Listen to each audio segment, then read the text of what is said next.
آج کی ڈسکشن شامی صاحب، کل جب ہم پروگرام کر رہے تھے آپ نے جب یہ فیصلے یا رائے اس کو کہنے آئی تو بھٹو صاحب کے مقدمے میں بالکل ہاں، تو اس پر آپ نے کہا کہ جی پارلیمنٹ کو اب جو ہے نا وہ چاہیے کہ وہ فیصلہ عدالت نے کہا کہ اس میں انصاف کے تقاضے پورے نہیں کیے گئے۔ جی سر ذرا سنیں کل آپ نے کیا کہا، یاد دہانی کے لیے سپریم کورٹ نے یہ کہا، جی ذرا یاد دہانی کے لیے کل شامی صاحب کیا کہہ رہے تھے؟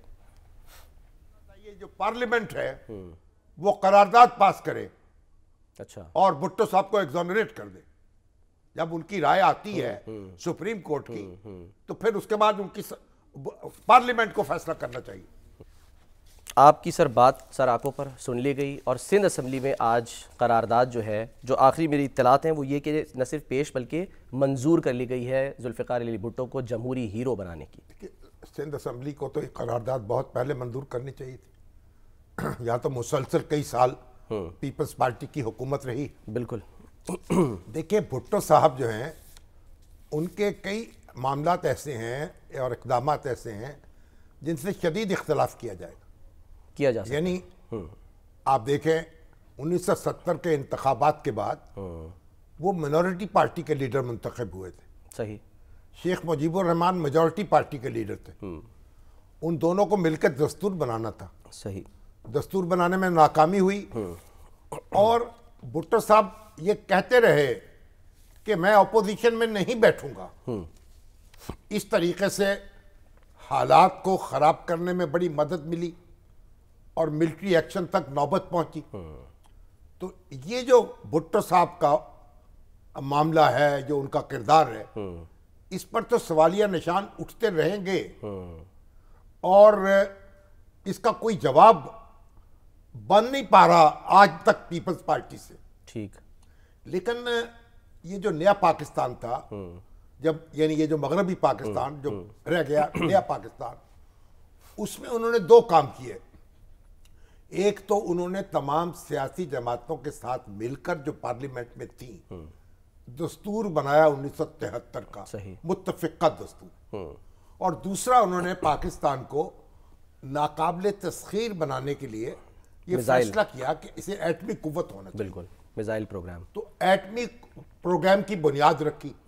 ڈاکٹر عبد القدیر خان ان کے دور میں واپس آئے، اور پھر اس کوہوٹا لیبارٹریز قائم ہوئی، اور پھر اس کے بعد ہمارا اٹامک انرجی کمیشن ہے، اس کے جو سائنسدان ہیں ان کا بھی اس میں بڑا کنٹریبیوشن ہے، ڈاکٹر سمر مبارک مند کا بھی، اشفاق صاحب کا بھی، بہت سے دوسروں کا بھی، بشیر الدین محمود کا بھی۔ تو اب یہ ہے کہ یہ جو پروگرام انہوں نے شروع کیا، جسے جنرل ضیاء الحق نے پایہ تکمیل تک پہنچایا۔ اچھا، تو یہ ان کی دو کنٹریبیوشنز ہیں۔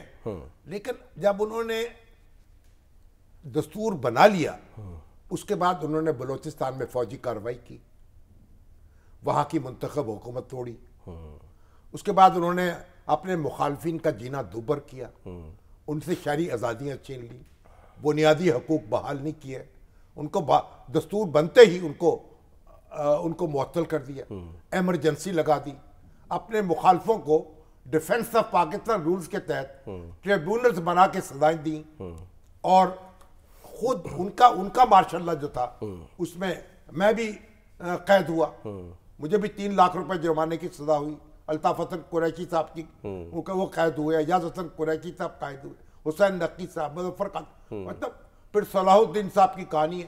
تو ایک مسلسل جد و جہد جاری رہی۔ جمہوری جو آزادیاں ہیں ان کے اعتبار سے ان کا دور جو تھا بہت افسوسناک تھا، لیکن یہ دو کنٹریبیوشنز ان کی جو ہیں وہ یاد رکھی جائیں گی۔ اچھا، اگر ہماری اسمبلی اب جو چیزیں، بھٹو صاحب رخصت ہو گئے، اب ان کے اوپر جو قتل کا مقدمہ چلا اس میں سپریم کورٹ کہہ رہی ہے کہ قانون کے تقاضے پورے نہیں کیے، فیئر ٹرائل نہیں ہوا ان کا۔ اب آپ سپریم کورٹ، تو بات یہ ہے بھائی، جب مارشل لا لگ جائے ملک میں اور آئین بھی معطل ہو، سر بنیادی حقوق سب کے معطل ہو، تو پھر آپ کیا یہ کیا کہیں گے؟ لیکن نہیں ہو تو اچھی چیزیں سر یاد رکھیں ہی، ظاہر ہے ہم مطالبہ ہو رہا ہے نا، مطالبہ یہ ریزولوشن پاس کیا ہے سارا آنکھوں پر۔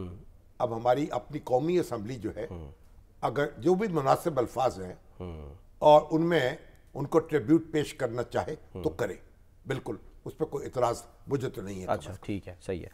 انگریزی میں جو ہے وہ یہ قرارداد پیش کر رہے تھے. ہاں, اب یہ تو قومی اسمبلی کا کام ہے کہ مناسب الفاظ میں اب جو کچھ جو کالے کام ہوئے ہیں ان کے دور میں ان کا بھی تو معاملہ اس کو بھی مد نظر رکھنا چاہیے. اچھا, محاسبہ کرے اس پہ؟ نہیں, محاسبہ نہیں کرنا, لیکن احتیاط کے ساتھ قرارداد منظور کرنی ہے نا.